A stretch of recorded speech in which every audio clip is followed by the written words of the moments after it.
Breaking చూస్తున్నాం. జీహెచ్ఎంసీలో జోన్లు circles ను సర్కార్ పెంచింది. జీహెచ్ఎంసీ ఓఆర్ఆర్ వరకు విస్తరించడంతో గతంలో ఉన్న 6 జోన్లను 12కు పెంచింది. సర్కిల్స్ 30 నుంచి 60కి పెరిగాయి. ఉప్పల్, కుత్బల్లాపూర్, మల్కాజ్గిరి, శంషాబాద్, గోల్కొండ, రాజేంద్రనగర్ను కొత్త జోన్లుగా ఏర్పాటు చేశారు. ఇక సర్కిల్ ఆఫీసులతో కొత్త జోన్ కార్యాలయాలు ఏర్పాటు కానున్నాయి. ఇదే అంశానికి సంబంధించి ఫుల్ డీటెయిల్స్ మా ప్రతినిధి ప్రవీణ్ అందిస్తారు. ప్రవీణ్.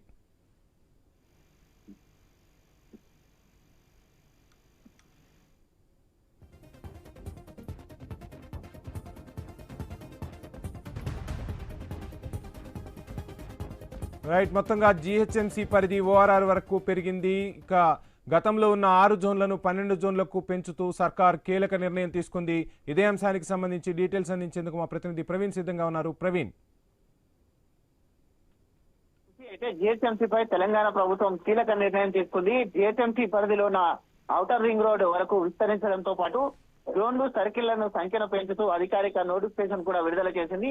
అయితే ఇప్పటి వరకు ఉన్న 6 జోన్లను 12కు పెంచుతూ 30 సర్కిళ్లను 60కి పెంచుతున్నట్లు ప్రభుత్వం ప్రకటించింది. అయితే కొత్తగా ఏర్పాటైన జోన్లలో ఉప్పల్, కుత్బుల్లాపూర్, మల్కాజ్గిరి, శంషాబాద్, గోల్కొండ, రాజేంద్రనగర్లు ఉన్నాయి.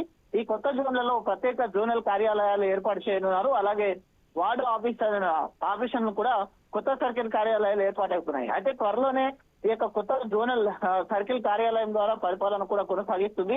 జీహెచ్ఎంసీ వార్డుల డీలిమిటేషన్ పైన కూడా ప్రభుత్వం ఫైనల్ నోటిఫికేషన్ విడుదల చేసింది. మొత్తం 300 వార్డులు ఖరారు చేసింది. అయితే ఈ నెల 9న అయితే మొదట నోటిఫికేషన్ విడుదల చేసిన అధికారులు 10 రోజుల పాటు ప్రజల అభ్యంతరాలను కూడా స్వీకరించారు. ఈ సమయంలోనే 6000కు పైగా అభ్యంతరాలు కూడా అందాయి. వాటిలో అయితే ఆ అభ్యంతరాలను పరిగణలోకి తీసుకొని ఈ రోజు ఫైనల్ నోటిఫికేషన్ కూడా విడుదల చేశారు. ఈ నిర్ణయంతోనే జీహెచ్ఎంసీ పరిధిలో పరిపాలన మరింత విస్తృతంగా అవుతుందంటూ కూడా చెప్తూ ఉన్నారు.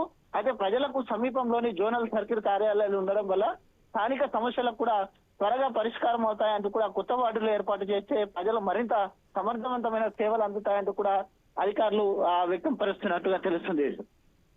Thank you Praveen.